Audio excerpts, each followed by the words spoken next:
Hello, we're here with Shrouded Stories, and we're here with Otangelo Grasso at the SEEC Shroud Conference. And wanted to just ask him a few questions. He has given several talks, and one of the talks that Otangelo gave was about the evangelization using the Shroud. So I wanted to ask, what are some things and some ideas about how we can use the Shroud for evangelization? Well, it's a pleasure, Oliver, to be here with you, being interviewed, and it's great to have this conversation. So, I think that if you love someone, then you want to know everything about that person. And I think, in special, how that person actually looks like. So, imagine that you meet someone on Facebook or social media, and you have no picture, no image of that person, and you start talking and know about that person, and then you get fascinated more and more. You fell in love, but you want to know more. You want to know how that person looks like. And so many times when I meet someone on Facebook, on Messenger, being contacted by people from Kenya, from Pakistan, from India, and so forth, then I ask them immediately, have you heard about the Shroud of Turin? And they say no. And then when I send them a picture or information about the shroud, then normally the reaction is, oh wow, I've never heard about this. This is so amazing. Come to Kenya, come to Pakistan, teach us about this.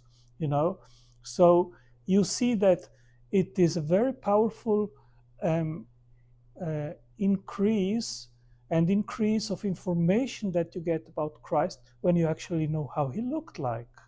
And when you understand that the shroud is an image which we do not have an explanation how it was made, and when you start actually diving into the science and understand that it is not a painting, it's not a dye, it's science doesn't have an explanation how it was made, then you start to realize, well, it seems really this is authentic. Then the first thing is, wow, I know now how Jesus looks like. And I think this is amazing. Now, I have invested uh, considerable time to try to synthesize how Jesus looked like in real life, because I mean we have many movies, we have already others that try to use artificial intelligence to have an idea how Jesus looked like, but I never thought anyone came really close. So that's what I have worked on in the last 3 years. That has been uh, my first presentation here at the Shroud conference. I think that's a very interesting point that you just gave about in order to evangelize someone, you need to know about them, you need to know what they look like, maybe know about their personality, and probably connect with them at a more personal level. But it's also interesting how you're saying that that's exactly what the shroud also does, in which we can personally connect with Jesus. We can see what he went through, we can see his face, obviously.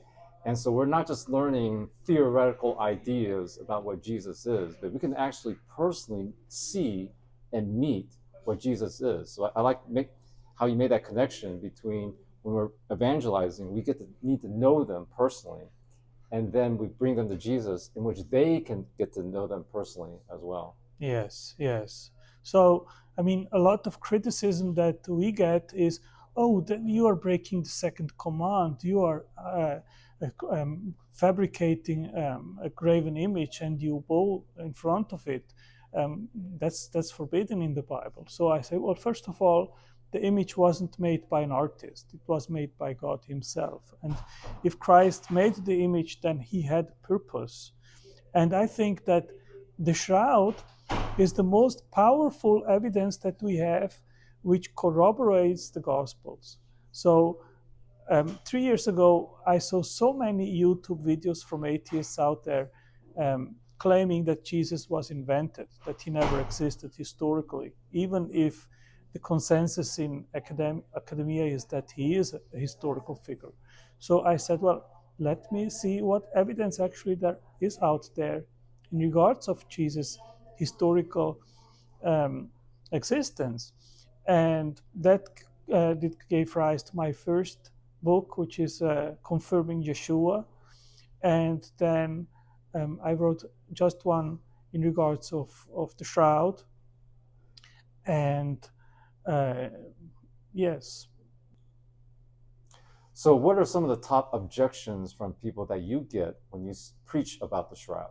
Yeah, I've actually made a YouTube video precisely on the most common objections for why people think that either it is a falsification, a forgery from the Middle Ages, or why people think that we shouldn't use the shroud because of theological reasons. So, because of theological reasons, the main issue that people bring forward is that it supposedly would be a graven image and then break the second command in 2nd Moses 24. But I say, well, first of all, it is not an image made by man. It's an image made by Christ, by God. So if Christ made and left us this image, he had a purpose. Why did he leave it to us? And I think that Jesus knew that many would be skeptics just by reading the Gospels.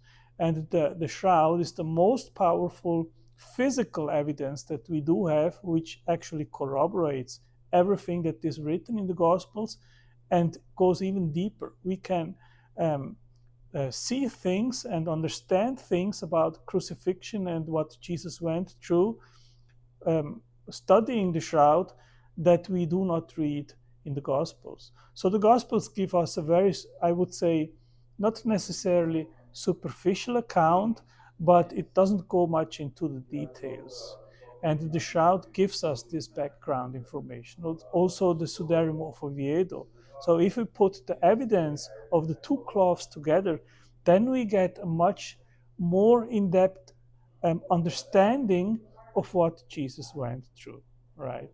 So I think this was why Christ left us this image. And I think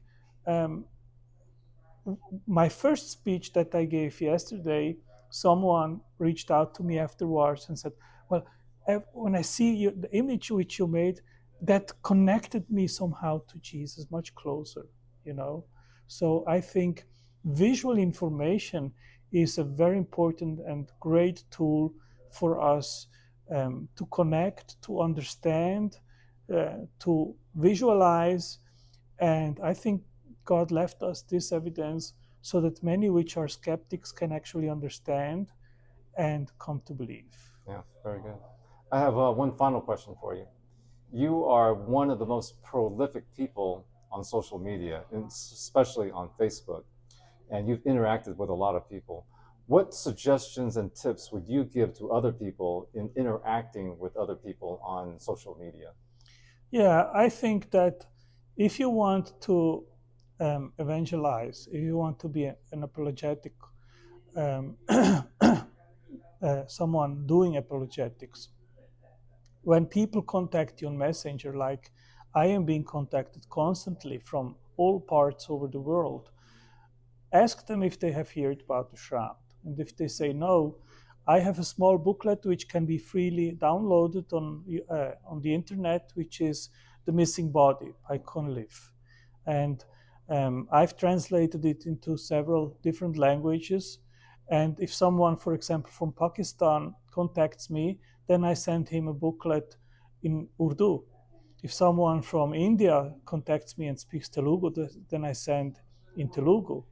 And I think this is very effective because that's a way you don't have to spend money to take an airplane to go to these places, but you can use the internet to reach out to them.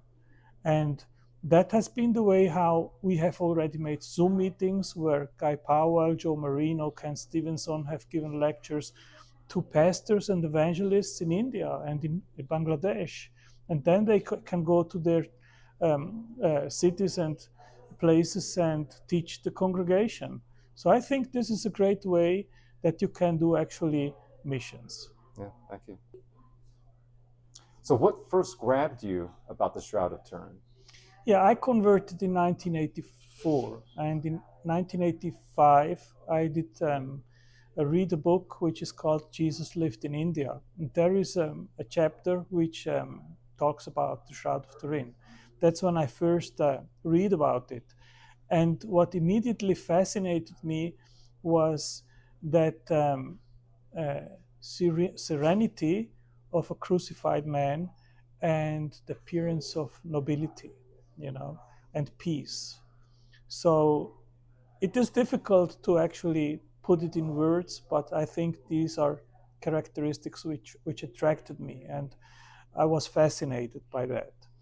And then when the radiocarbon C14 test came out in 1989, I said, well, if science is saying this is medieval and it's a forgery, then uh, okay, whatever.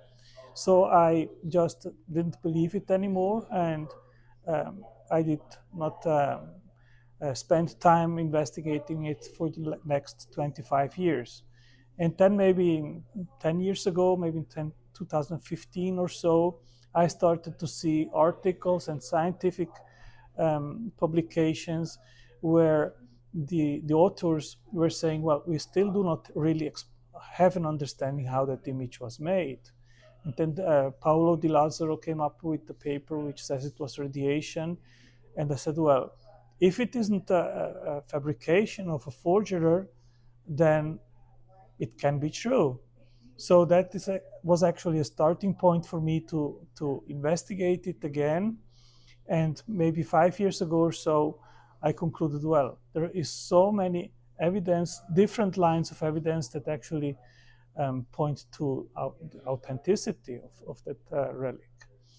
And about 3 years ago, as I said before, I started to investigate it to see what evidence that there was, historical, archaeological, scientific, and so forth, of the historicity of Christ. And the shroud was one of the objects with which I also investigated. And um, then I came to see an image of the shroud colorized. And I said, well, that's interesting. Let me take that image and using a sharpening tool to see if I can get a more clear image. And I was amazed because it really gave me an image with much more clarity, much more details. And I said, wow, that's amazing. Let me see if I can actually create an image which shows how Jesus looked like in real life. And that was actually an effort which I didn't expect to take so long. And it took me actually about 3 years to come to the last iteration and image which I presented here at the Congress. Yeah, very interesting. And I think pretty soon we'll have that video up somewhere, probably YouTube or on Yeah, the conference website. yeah, yeah.